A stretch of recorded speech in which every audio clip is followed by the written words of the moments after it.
మీ doctor కళ నియోతో సాధ్యం. ప్రభుత్వ ఎన్ఎంసీ రూల్స్ తో విదేశీ టాప్ గవర్నమెంట్ కాలేజీల్లో అడ్మిషన్స్, ఎంబీబీఎస్ ప్లస్ అమెరికా బ్రిటన్లలో ఫ్రీ పీజీ భారీ scholarships. Neo #1 MBBS abroad expert.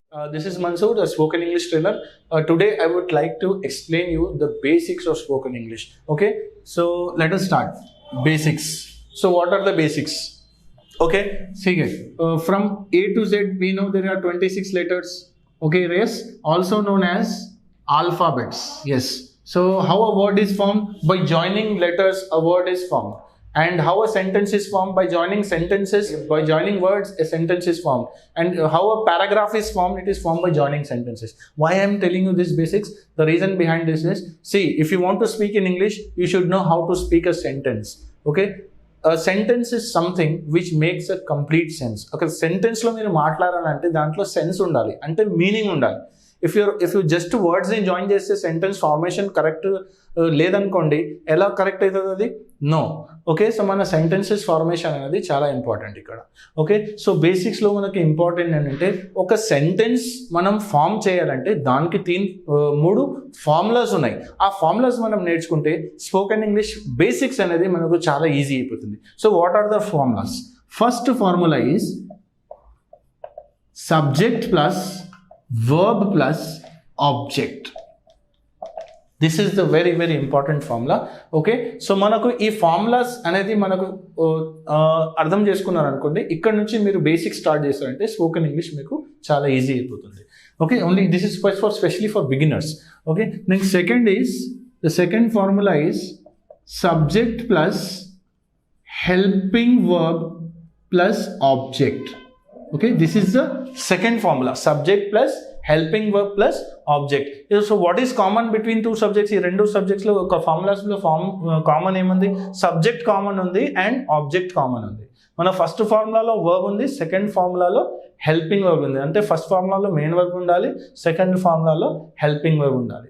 So this is very important. Next third formula. What is the third formula? Subject plus helping verb plus main verb plus preposition plus article plus object plus tenses. Sir ఇంత పెద్ద formula రాశారంటారా? చాలా easy, ఇది చాలా very very important. So every సెంటెన్స్లో మనకు 3 things very important. Subject, main verb and object కామన్గా ఉండాలి. Yes, so third formula చాలా easy ఉంది చూడండి. సబ్జెక్ట్ కామన్ ఉంది, హెల్పింగ్ వర్బ్ ఇక్కడ నుంచి మనం రాసుకోవాలి. ఫస్ట్ హెల్పింగ్ వర్బ్ వస్తుంది, చాలా ఇంపార్టెంట్. ఓకే, హెల్పింగ్ వర్బ్ తర్వాత మెయిన్ వర్బ్ వస్తుంది. చాలా మంది మిస్టేక్ చేస్తారు, ఫస్ట్ మెయిన్ వర్బ్ తర్వాత హెల్పింగ్ వర్బ్ రాస్తారు. అట్లా కాదు, ఫస్ట్ హెల్పింగ్ వర్బ్ వస్తుంది, దాని తర్వాత మెయిన్ వర్బ్ వస్తుంది. Okay, preposition, article, object and tenses. Okay, so ఈ 3 ఫార్ములాస్ మీరు కరెక్ట్గా నేర్చుకుంటే spoken English sentences formation, sentences ఎలా చేయాలనేది మీకు చాలా ఈజీ ఉంటుంది. Okay, so subject plus, once మీరు రిపీట్ చేస్తే, subject plus helping verb plus main verb plus preposition plus article plus object plus tenses. Sir పైన ఉన్న ఫార్ములాలో ప్రిపోజిషన్ ఆర్టికల్ రాదా అంటారా?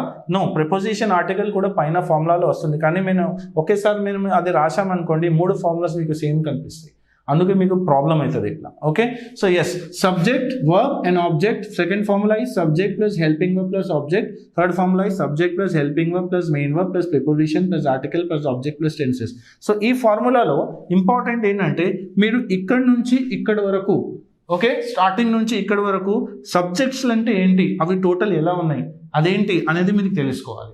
Okay, so I, he, she, it, we, you, they, this, that, these, those, ఇవన్నీ ఏంటి? Subjects. Helping verbs ఎన్ని ఉన్నాయి? Is, am, are, was, were, shall be, will be, ఇవన్నీ helping verbs. Have, has, had, shall have, will have, ఇవన్నీ helping verbs. So మనం helping verbs నేర్చుకోవాలి. Okay, starting ఇక్కడ నుంచి స్టార్ట్ చేయండి మీరు. ఓకే, నెక్స్ట్ వర్బ్స్ అంటే ఏంటి? Something which shows an action is called verb. మనం ఏం పని చేస్తామో అది verbs. Okay, so these verbs are divided into 5 forms: V1, V2, V3, V4 and V5. Okay, ఈ 5 వర్బ్స్ని మనం ఎలా వాడాలి? ఈ సబ్జెక్ట్ ఏ సబ్జెక్ట్తో మనకు ఏం హెల్పింగ్ వర్బ్ వస్తుంది, ఏం మెయిన్ వర్బ్ వస్తుంది, ఈ ఫస్ట్ 3 పాయింట్స్ చాలా ఇంపార్టెంట్ ఉంటుంది సెంటెన్సెస్ ఫార్మేషన్లో. For example, I'm going to office ఒక సెంటెన్స్ ఉంది. సో ఐ అనేది ఏంటి ఇక్కడ? ఐ అంటే subject, am is the helping verb, going అంటే మెయిన్ వర్బ్, నేను వెళ్తున్నాను. To preposition. Okay, that preposition means it is nothing but part of speech, parts of speech. అంటే పార్ట్స్ ఆఫ్ స్పీచ్ మీరు నేర్చుకున్నారంటే ఈ సెంటెన్స్లో ఒక మంచి పాయింట్ మీరు నేర్చుకున్నట్టు, అంటే కరెక్ట్ పార్ట్ ఆఫ్ సెంటెన్స్ మీరు అందులో యాడ్ చేస్తున్నట్టు. నెక్స్ట్ ఆర్టికల్స్, అంటే ఆర్టికల్స్లో ఏమేమి వస్తాయి? A, an and the, definite and indefinite articles, ఇవి ఎలా యూస్ చేయాలి.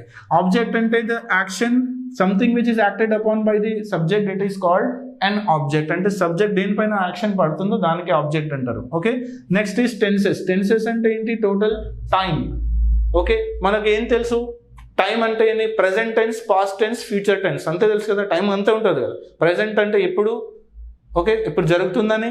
పాస్ట్ టెన్స్ అంటే అయిపోయినది, ఫ్యూచర్ అంటే జరిగిపోయేది. సో ఈ tenses is divided into 12 forms.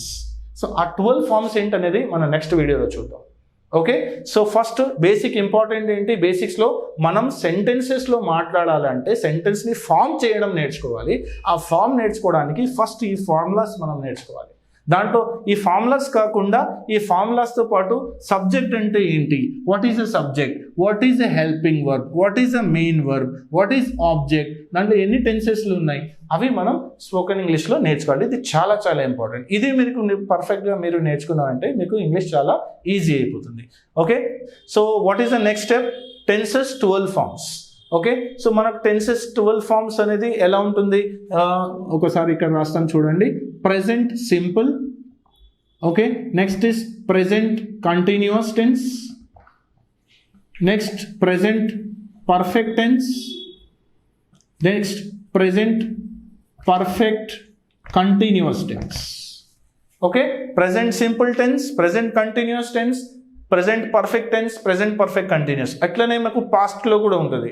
Past simple tense, past continuous tense, past perfect tense, past perfect continuous. ఇట్లనే మనకు ఫ్యూచర్లో కూడా ఉంటుంది.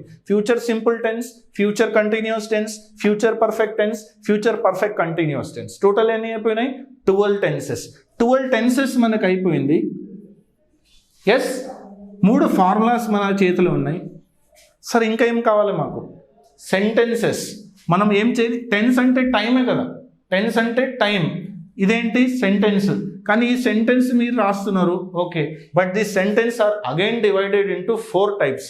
What are the 4 type of sentence? What are the 4 types of sentence? First one is called positive sentence or affirmative sentence. Positive or affirmative sentence. ఈ sentence కి ఒక formula ఉంటుంది, అది మీరు నేర్చుకోవాలి. Okay, next is negative sentence. Positive sentence తర్వాత negative sentence. Third one is interrogative sentence, interrogative sentence, and fourth one is negative interrogative sentence. ఈ 4 type of sentences నేను ఇక్కడ ఒక ప్లేస్లో రాస్తాను. ఒక చూడండి, ఇక్కడ మనకు టోటల్ 12 టెన్సెస్ రావాలి. ఈ 12 టెన్సెస్ ఈ 3 ఫార్ములాస్ పెట్టి మనం ఎలా, ఇదంటే ప్రెజెంట్ సింపుల్ ఫార్ములా ఏంటి? Subject plus V1 plus object. So మనం ప్రెజెంట్ సింపుల్ ఈ టైంలో మనం ఈ ఫార్ములా యూస్ చేసి సెంటెన్స్లో మాట్లాడాలి. ప్రెజెంట్లో కంటిన్యూస్, ఇప్పుడు ఈ పని జరుగుతుంది ప్రెజెంట్లో. సో మనం subject plus helping verb plus V4 plus object. Okay, so ఈ ఫార్ములా యూస్ చేసి ప్రజెంట్ కంటిన్యూస్లో మనం మాట్లాడాలి. అగైన్ ప్రజెంట్ పర్ఫెక్ట్లో నెక్స్ట్ ఫార్ములా ఏంటి? Subject plus helping verb plus V3 plus object. ఇక్కడ V3 వస్తుంది. సో ఈ ఫార్ములా యూస్ చేసి మనం ప్రజెంట్ పర్ఫెక్ట్ టైం, అంటే ఇప్పుడు జరిగింది, జస్ట్ కొంచెం ఒక సెకండ్స్ బ్యాక్, కొంచెం మినిట్స్ బ్యాక్ మనం మాట్లాడాలంటే అది ప్రజెంట్ పర్ఫెక్ట్ టెన్స్ అంటారు దానికి. సో అది ఎట్లా మాట్లాడాలి? Okay, yes, present perfect continuous, దీనికి ఫార్ములా ఏంటి? Subject plus helping verb plus V4 plus object, present perfect continuous. So ఈ ఫార్ములా యూస్ చేసి ప్రెజెంట్ పర్ఫెక్ట్ కంటిన్యూస్లో మనం మాట్లాడాలి. ప్రెజెంట్ పర్ఫెక్ట్ కంటిన్యూస్ ఫార్ములా ఏం వస్తుంది? హ్యావ్ బీన్, హ్యాస్ బీన్, అలాంటి హెల్పింగ్ వర్బ్ వస్తుంది. ఫర్ ఎగ్జాంపుల్ దీని టెన్స్ మీనింగ్ ఏంటి? ప్రెజెంట్ పర్ఫెక్ట్ కంటిన్యూస్ పాస్ట్లో మీరు ఒక వర్క్ స్టార్ట్ చేసి ఇప్పుడు కూడా కంటిన్యూ చేస్తున్నారంటే దానికి ప్రజెంట్ పర్ఫెక్ట్ కంటిన్యూస్ అంటారు. For example, I have been teaching spoken English from 7 years. అంటే నేను 7 years back spoken English training start చేశాను, ఇప్పుడు కూడా చెప్తున్నాను. So I have been teaching అని చెప్పాలి. I'm teaching from spoken English from 7 years అలా చెప్పారంటే అది రాంగ్, గ్రామటికలీ అది రాంగ్. ఓకే, ఐఎమ్ టీచింగ్ అని రాదు, ఐ హ్యావ్ బీన్ టీచింగ్ అని వస్తుంది. సో ఇట్లా మనం గ్రామర్ కరెక్ట్గా నేర్చుకుంటే స్పోకెన్ ఇంగ్లీష్ కూడా కరెక్ట్ మాట్లాడతాం. ఓకే, సో ఇట్లా మనకు 12 tenses తెలిసి ఉండాలి, 3 ఫార్ములాస్ తెలిసి ఉండాలి. ఈ 4 type of sentenceలో మనం అది అప్లై చేయాలి. ఓకే, ఇవన్నీ మనం ఎట్లా చేయాలి నెక్స్ట్ వీడియోలో మనం చూద్దాం. Okay, thank you very much.